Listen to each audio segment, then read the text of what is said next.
বিএনপির ভারপ্রাপ্ত চেয়ারম্যান তারেক রহমান আগামী ২৫ ডিসেম্বর দেশে ফিরছেন।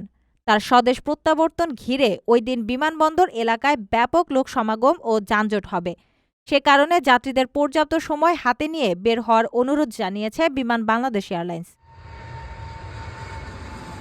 মঙ্গলবার ২৩ ডিসেম্বর এক সংবাদ বিজ্ঞপ্তিতে বলা হয়, বিভিন্ন গণমাধ্যম থেকে প্রাপ্ত তথ্য অনুযায়ী আগামী ২৫ ডিসেম্বর হজরত শাহজালাল আন্তর্জাতিক বিমানবন্দর এলাকা, বিমানবন্দর থেকে গুলশানগামী সড়ক এবং পূর্বাচল এক্সপ্রেসওয়েতে ব্যাপক জনসমাগমের সম্ভাবনা রয়েছে, যার ফলে তীব্র যানজট সৃষ্টি হতে পারে।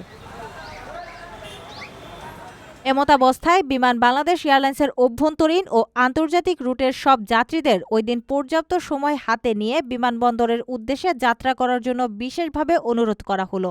আপনাদের যাত্রা সুষ্ঠু, সুন্দর ও নির্বিঘ্ন হোক। বৃহস্পতিবার ২৫ ডিসেম্বর দেশে ফিরছেন তারেক রহমান। জানা গেছে, বিমান বাংলাদেশ এয়ারলাইন্সের BG2020 ফ্লাইটে টিকিট বুকিং করেছেন তারেক রহমান। ফ্লাইটটি ২৪ ডিসেম্বর সন্ধ্যা ৬:৩০ লন্ডনের হিথ্রো বিমানবন্দর থেকে ঢাকার উদ্দেশ্যে রওনা হওয়ার কথা রয়েছে।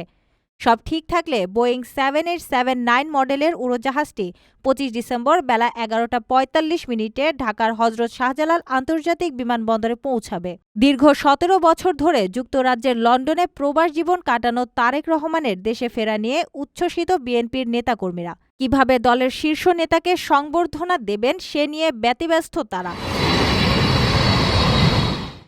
প্রবাসীদের জন্য নির্মাণ হচ্ছে দেশের প্রথম স্মার্ট সিটি, যেখানে থাকছে স্কুল, মসজিদ, হাসপাতাল, সুইমিং পুল, হেলিপ্যাড, জিম, পাঠাগার, সুপারমার্কেট, শিশু পার্ক সহ সকল নাগরিক সুবিধা। মালিকানা শেয়ার মাত্র ৫ লাখ টাকা। প্লাটিনাম ইনভেস্টরদের জন্য ঢাকা বিমানবন্দরে ভিআইপি প্রোটোকল সুবিধা।